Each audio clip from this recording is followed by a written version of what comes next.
Happy New Year, guys. It's me, Sharice the Beast. I know it's been a little while since I've been back. Still rocking my momentum band, as promised. I'm telling you guys, and eventually I'll show it to you, but it's falling apart. It's splitting, but I'm telling you, if I'm going to make it, it's going to make it some momentum. In any event, I just wanted to come by and just kind of catch up with you. Like I said, I hope your holidays were great. I hope all of that went really, really nicely. The new year is here. We are now about a week into the new year. Um, and for the most part, nobody has heard from me. Nobody has really seen me. I have not left my house unless it's really been to go to the doctor and to come home. Before the new year, actually even before the holiday season initiated with Christmas and all of that, I had a procedure done. I think you guys know I had a procedure done to scan myself or screen myself rather for lung cancer because when I was in the hospital back in November with my pneumonia, they found some tumors on my lungs and they wanted to check them out. So they did. They went in and they found some stuff. I had a really, really hard 2 weeks, which is probably why in the beginning of the holiday season, you guys really didn't hear too much from me. It's very, very scary. It's devastating. It's a lot of things to hear, whether you're sick or not, to hear that you could have something. When you find out that you are potentially diagnosed with something, that something could be happening, I think what happens to all of us is, what do you do with the unknown? Do you sit? Do you research? When you research, what do you find? What do you know of what you've heard of this condition you could potentially have? And for the most part, we are conditioned, and this is a reconditioning process that I've been going through for the last few years, and it's something that I have to always constantly work on. But when we hear things, typically we think about the bad first. We don't think, oh, okay, no problem, I got this. We normally think about the bad, and so I allow for myself to kind of get swallowed up into the whole, lung cancer thing, and could this be lung cancer? Could this not be lung cancer? What does it mean? What does it mean for my daughter? What does it mean for me? Not sleeping, not wanting to eat, just you can't think. Your body is so stressed out, and then I've been still feeling so sick. So that was a really, really hard time. Just a difficult 2 weeks in general, just because then the other thing was that it was Christmas Eve, Christmas Day. My doctor's office was closed, and then New Year's Eve and New Year's Day, my doctor's office was closed, and so my results were supposed to come back right the day after Christmas or something, and so unfortunately I had to wait. Um, I found out what my actual diagnosis was on December 31st. It was New Year's Eve. I actually went to my doctor and had a conversation with him. And I was told that I'm lung cancer free. Thank God. I am lung cancer free. I don't have to worry about lung cancer. So the first, very, very, very first thing is that I want to stop and I want to thank each and every Raw Venture member, each and every Sharice the Beast fan page member, every personal friend of mine on my personal Facebook page. I want to thank everybody. Raw Venture leadership, IMDs, NMDs, RMDs, marketing directors, reps. People, friends. To me, the rank doesn't matter. You guys have showed me such a support and such an amazing outreach and outpouring of love and kind words and just being there that I could never repay you for. So I have to say thank you to you for that. And I truly believe that the power of prayer really does work. And so all of us banding together to help us achieve our goals, overcome hardships, and all of those things is nothing more than what Raw Ventures truly stands for. And I really, really appreciate all of that. But now I guess to what you want to know, right? So what did I get diagnosed with? The last few days, as you can see, like I told you, I got diagnosed on the 31st. The last few have been very difficult for me. I'm not here to share with you why it was difficult or to justify my actions or to justify my behavior or to make you feel good about not doing what you need to do. I'm just here because I want to share my experience with you and potentially, you could learn from it. I was diagnosed on the 31st with a disease called lymphangiomyomatosis. It took me 2 days to really learn how to say it. But for layman's terms, anybody that wants to look it up, anybody that wants to research it, the disease is called lymphangiomyomatosis, but you can spell LAM, like lamb, just leave off the B. But basically, LAM is a disease. It's I don't want to say it's a new disease because I hate when people say it's a new disease. Diseases are not new; they've been around. We just didn't know about them, or they weren't manifesting in certain ways. But LAM is a disease that has recently been getting a lot of attention. Unfortunately, not enough attention, but it's been getting some attention for the last like 10 years, 12 years or so. Um, LAM basically what it is it lymph angiomyomatosis. Basically what it means is it's a condition where I have cysts in my lymph tissue. So what is your lymph tissue? What is your lymph system? When people get cancer, people's lymph tissues and lymph nodes and lymphatic system doesn't act right. Now, what is the lymphatic system? The lymphatic system basically is your body's drainage system. It basically drains toxins out of your body and back into the bloodstream so that it can just move around and do what it's got to do. But now what happens when your lymph system stops draining appropriately or when it drains in the wrong place? It's like saying, what happens when your bathtub water, right? It's going down. You took a bubble bath, everything feels good, everything feels nice, and then all of a sudden it's draining, you're getting out, you're washing your body, and then all of a sudden the shower head starts to drip. That same water that just went down. So it's kind of the same idea. So what happens is your body, or my body at this point, is taking different things from my body. It doesn't always have to be waste, but taking different things from my body and is instead of draining it back into my bloodstream the way that it should, 100%, some of it is draining and it's draining into the lungs. But because the lungs are tissue, what happens? There's nowhere for that water or that liquid to really flow freely. So it becomes these little deposit type things, like little bubbles, right? Because there's nowhere for it to go.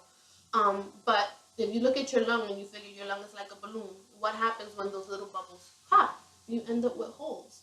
And when you end up with holes, your lungs end up with holes, and unfortunately, you're not able to breathe. And so they say that, eventually you would either need a lung transplant or you would not fare too well.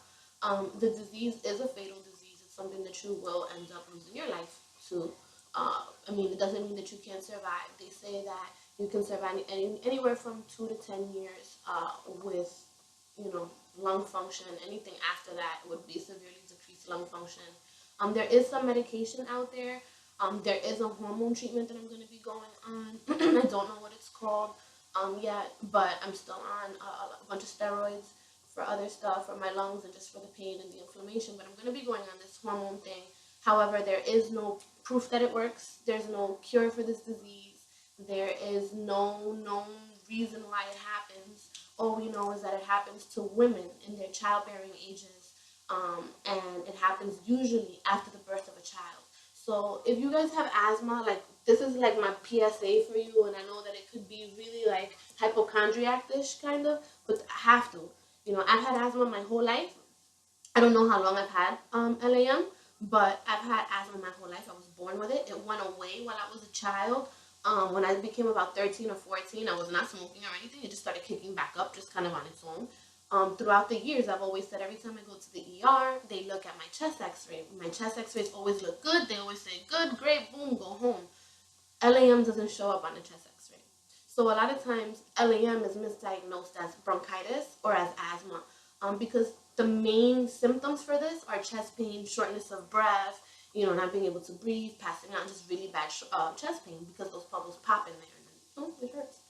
So aside from that, I just want to ask, that you guys, number one, if you have asthma, if you're having a lot of repeated issues and stuff like that, request a CAT scan. It can't hurt you if you have insurance. If you got Medicaid, even better. Just get it done. It doesn't hurt. The CAT scan takes maybe 10 minutes to do. Preventative maintenance is everything. You know what I'm saying? Preventative maintenance is everything. So please take care of yourself. I always tell my friends, I always tell my body, I am such a spiritual person. I believe in a lot of really deep things. I've been through some really deep experiences in my life. And for me, personally, I feel like this body is junky. I feel like this body is crap. This is my rental car. My life, my real me, the person you hear speaking to you, the energy, the feeling, the love, the sense of humor, any of that kind of stuff that you feel from me, that's not this rental car. That's me. That's my soul. That's my spirit inside. I feel like this body is a little bit junky, but I gotta do what I gotta do. I gotta take care of it. You know what I'm saying? But at the end of the day, I have to nurture my soul. Because even if this starts to fall apart, I gotta keep my head up.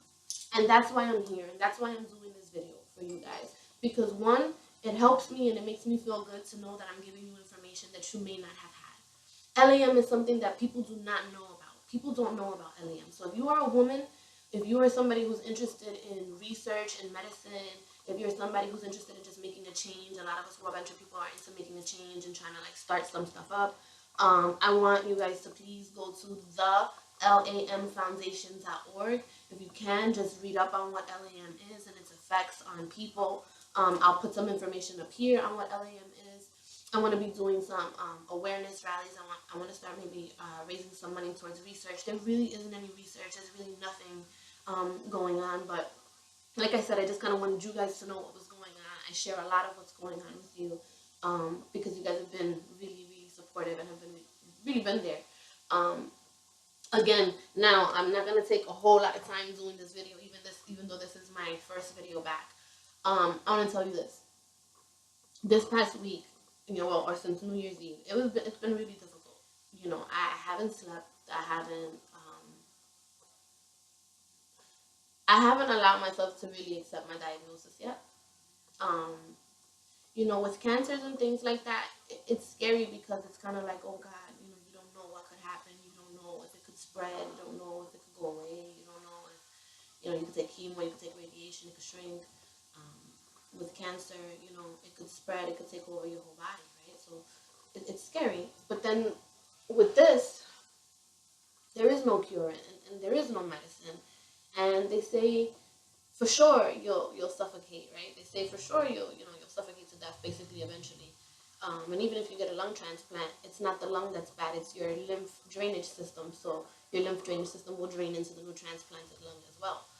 So it's scary. And then they tell you 10 years, and I have a 2-year-old, who's gonna be 3. And to think that I might leave her before she's even like 13 years old. They say anywhere from 2 years to 10 years. There's people that live after 10 years with decreased lung function and things like that. I'm not saying they don't. They do. And I'm not saying that I won't. I will. But what I am saying is that when you hear things like that, I didn't, even with a friend, I didn't have the strength to pull myself out of it. My cousin was there for me. She was the first person I called. And I spoke to her about it. And she made me feel good. She knows somebody who has this,